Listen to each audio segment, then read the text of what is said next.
Hi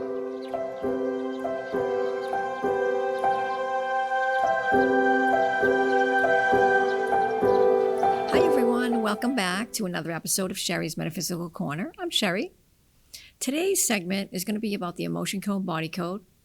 And as I mentioned in the last segment, we're going to be talking about the heart wall, also electrolytes, and the spirit energy body connection to the physical energy body and its percent of connectedness. So with this modality, there are two distinct levels with two separate certifications.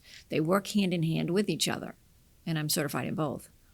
So as we continue, in the past, I've talked about the inner workings of this modality before. And as we begin today, let's go to my website if you want more information, energyworkstudio.com, for more information on the topics that we're going to be talking about today and more. So let's begin by talking about the heart wall. And in closing, we'll conclude with two questions from the viewing audience. So when you think about someone that you love, you feel that in your heart, a gentle, warm feeling in that area. It's through our heart that we give, receive, and feel love. When we experience heartache or heartbreak, we also feel it in the heart. The feeling of pressure or discomfort in the chest, that emotional heaviness, like your heart is actually breaking. So when you feel love for someone or experience heartache, you're feeling that energy, and everything is energy, of that emotion in your heart. Now, the heart is the core of our being, and it is the center of who we are. We often think of the brain as the control center, but the heart has 60 times stronger output than the brain, believe it or not. The heart actually sends out more signals to the brain than the brain. It's a two-way dialogue, two-way communication, but it's about 90% from the heart to the brain and 10% from the brain to the heart. So your brain obeys messages sent to the heart, believe it or not. So if we are feeling, let's say, negative emotions such as anger or sadness, fear, the neural signals from the heart to the brain become confused, and it impacts the ability to focus, learn, and reason. So each organ in our body generates an energy frequency. Again, like I've said, energy, everything is energy, and everything has a vibration. So the electromagnetic field of the heart extends up to 12 feet in diameter around the body of the heart, separate from the rest, separate from the aura that's around your physical body. That's 6 feet wide. So this is the most powerful organ in the body. The energy of the heart can affect those around us and vice versa. So when we're around other people and we're in their energy, their thoughts and emotions, positive or negative, can affect us. Scientists have been able to confirm that the heart can think for itself, It's been proven it does have a brain, and it has the ability to remember and store large amounts of memory.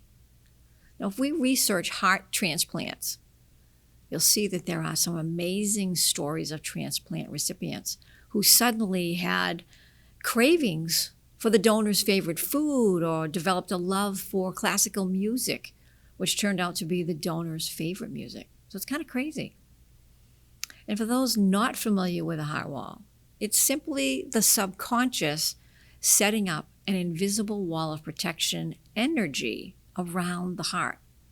Now, everything is energy, and you can't see it, but it does exist. It uses energy that's not processed, that's trapped in the system from having gone through something traumatic or challenging. And I'm going to leave you some examples, such as a car accident, for example, or death of a family member, loss of a job, a divorce. All of those things are very traumatic. The subconscious number one role is to protect the heart at all cost. That's its number one job. And it goes into action when there's trauma that we've experienced and it sees us struggling, that we just can't process it. So something interesting to note here. The heart and brain record traumatic events. So most of the time, people seek help for their mental health or focusing on the mindset of the head, but thinking they've dealt with the issue in therapy, but the energetic, emotional energy is still there. It's still in the system. We need to address both the heart and the brain. And if the emotional energy is not addressed and not cleared from the energy field, it can keep showing up in different ways and keep creating chaos, contributing to mental or emotional and physical issues. It will just keep coming. So what's critical from a traditional health standpoint is diet and exercise, but from the holistic health standpoint, energetic balancing along with energy, exercise, diet is the focus. So which actually encompasses the entire human being, spiritual, physical, and mental. So part of caring for your heart is determining whether you've put up a heart wall. This work shows us how powerful the heart wall is and how working to release it ensures that your heart is free from trapped emotions. Emotions are energy, just like anything else, and they have a vibration. So I'm going to repeat this and bring it home. Every energy is real. You can't see it, but it does exist. So how the heart protects itself.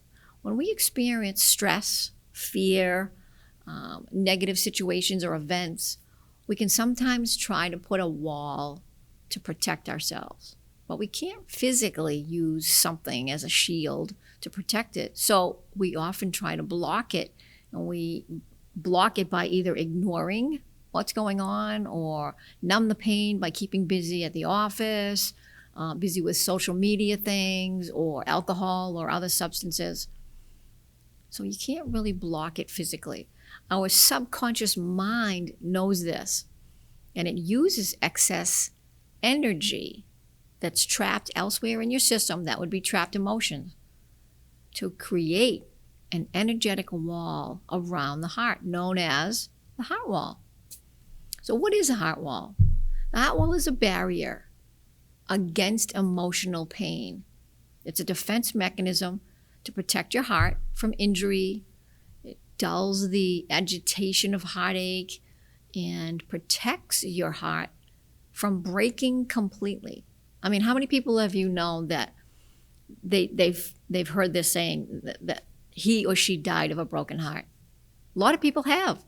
The gentleman that played the lead in Superman, his wife came down with cancer after he died, and they were doing some tests and working through that, and come to find out she had died of a broken heart, and that's what triggered her ills.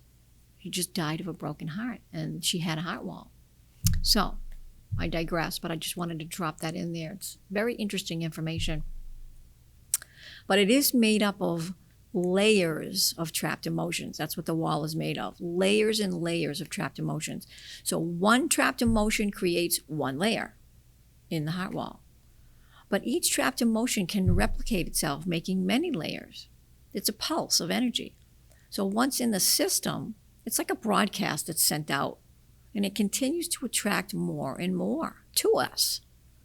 And there are 60 emotions that we work with in this modality. And I'm just going to give you a few. There's anger, resentment, hatred, discouragement, guilt, grief, panic, worry, unworthiness, anxiety, abandonment, low self-esteem, sadness, fear. You get the idea. Hence, making the heart wall larger and larger, because once we have one trapped in your system, it's a pulse. You're going to keep attracting that same frequency of fear or of abandonment. You're going to keep attracting situations that are going to keep coming to you. So trapped emotion is a negative emotional energy that becomes trapped in the body after an intense emotional experience. And these are negative emotions, and they're not able to be processed. That's why they're stuck. And the reason they're stuck is because we couldn't process them and they became suppressed. So becoming stuck in our system creates chaos in the energy field and with the organs, because the organs in our bodies, organs, glands, tissue, they all vibrate at a specific frequency. So when we have all of this emotional energy that has its own frequency, every one of these trapped emotions has a frequency to it.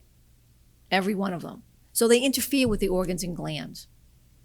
So to build and to help one get through this challenging experiences, I'm going to show you an image here of what an actual field of energy around the heart looks like. So as we continue reading and giving you more dialogue here, you'll understand how wide it is. But it was never meant to be there for life. Each organ in the body is a frequency generator. Drink that in. Having their own vibration. The electromagnetic field of the heart extends 12 feet all the way around the human being, all the way around you, like a bubble.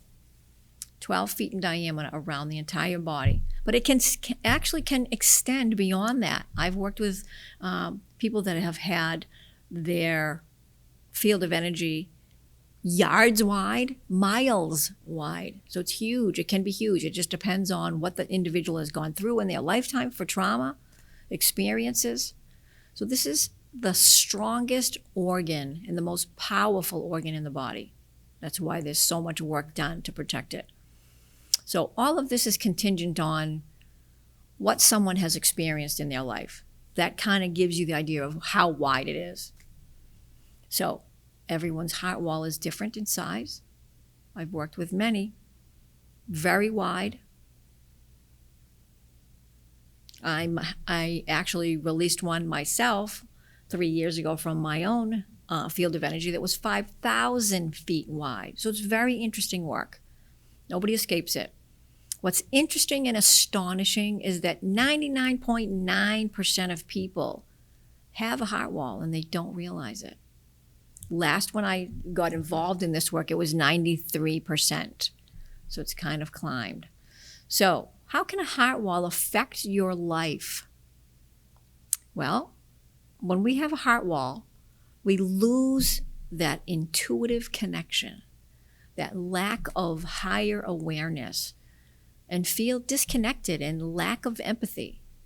It can contribute to physical issues such as, neck pain or neck problems, shoulder or chest discomfort, fatigue, respiratory issues.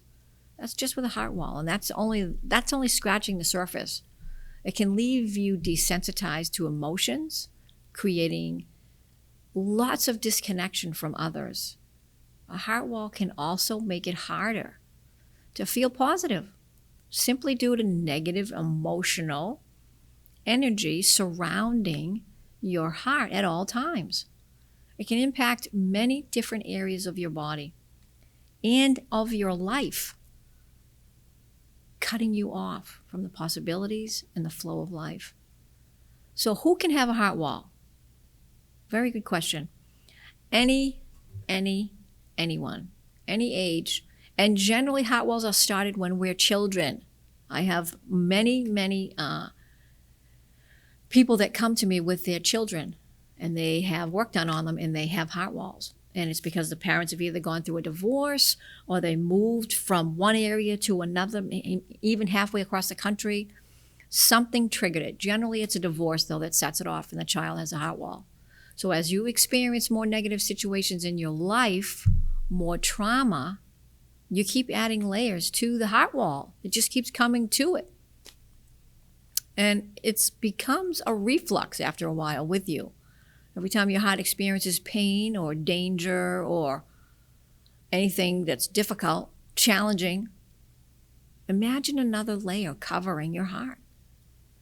Parents, family, friends, colleagues, they can all break our heart. Some intentionally, some not. And as your heart wall grows, it slows your flow of love and compassion. leaving you feeling withdrawn, hurt, desensitized to emotions. So to achieve wellness solution. Good question. How to achieve a total wellness solution. A practitioner may be able to identify and remove negative blocks, subliminal programming, old anguish, bringing the system back to a unified vibrational state. So here's 2 questions that were sent in by the viewing audience. And as we start to wind down from this episode, I'll continue with a little bit more following the question. So the first question, is having a heart wall a bad thing? That's a good question. Having a heart wall isn't always a bad thing. Sometimes we need that protection from the heartache that we're going through, but we don't need it all the time. So having a heart wall can be sometimes like having or using an umbrella all the time, even when it's not raining. An umbrella is useful when it's raining, but it can get in the way and become almost annoying if we're carrying it around with us all the time and it's not needed. So the same is true of a heart wall. It shuts you off from experiencing the fullness of life. So thanks, James, for your question. Okay, and number 2, another question. How to clear a heart wall? Good question. Clearing the heart wall is easy. It's just like a normal emotion code session. We use muscle testing, that's applied kinesiology, to connect via proxy with your energy, your subconscious mind, to release your heart wall. And the practitioner specifically focuses to release emotions from your heart wall. These offered via Zoom, phone, or email. And again, very good question, Michael. Thank you for that. So here are some signs that you have a heart wall. This I think you'll find interesting. Signs. Could be the lack of abundance in all things. And when I say lack, I mean really. You can have all of these and more. Self-love. How many people do you know don't like themselves? Wealth. Don't have a lot of money and they can't seem to get out of their own way. They can't seem to get that great job or that raise. Wonderful, honest, truthful friends. A happy job that you feel creative in and that you love. A loving companion. I can't tell you how many people have said to me, I can't seem to find the right guy or the right gal. How come? I'm a nice person. You have a heart wall and you're attracting people that have heart walls. They have the same issues going on that you have. So you're attracting each other. That's why it doesn't hold. Also, wealth. You can hold yourself back from money and keep yourself from being in that flow of financial abundance. So because a heart wall will block us from being in the flow of financial freedom, that's what a heart wall does. It blocks us from all of those things. So when in the flow, abundance follows. Dreams, aspirations, loves, jobs, you name it, it all just flows. It's wonderful, wonderful work to release a heart wall. So the next topic, electrolytes. Now, I'm going to leave you an image here also of the chart that I use. Electrolytes are an important part of the human anatomy. When I first start working on a system, I use what's called a body evaluation chart, and I also work on animals and children. So each has their own chart, and there's a lot of information on it. And I have a separate one for each. So I look for a variety of issues that can be triggering the system to be weak or run down. Electrolytes is one of them. They can be high or low in a particular mineral, protein, or your pH balance can be off. And again, this is something that I check using applied kinesiology and muscle testing on everyone, including children or an animal. I am going to take a drink. Hang on. Okay, so as we continue, a little parched today. This is the chart. And as we continue, I'm just going to leave the chart up there for you. So we're just going to continue to move forward. And I'm going to talk about the spirit energy body connection to the physical energy body connection, and how I can test that, just like I do your immune system when I'm doing a body evaluation. So the spirit energy body connection to the physical energy body and its percent. It's the same process as what I do to check the immune system or the brain percent of messages reaching your organs and glands, or the heart percent of messages reaching your body tissues. Same process. It's checking it with muscle testing. So we can find the connection between the two energy bodies. So I then use the body code system to find the underlying root issue that's triggering the disconnection. And then I rebalance the two bodies. And there's always an underlying reason why it's off. Same thing with the immune system and the other two. There's an underlying cause for that. And we find it and release it. So there you have it. As we conclude, if you found this segment interesting, simply go to my website, www.energyworkstudio.com, 1S between work and studio. So if you have any questions for me, just like the two that were sent in, feel free to reach out, energy4522@gmail.com. Leave me a question. I'll bring it up at the next segment. All right. Well, thanks again, everyone. Till next time, love and light frequencies coming your way. Bye for now.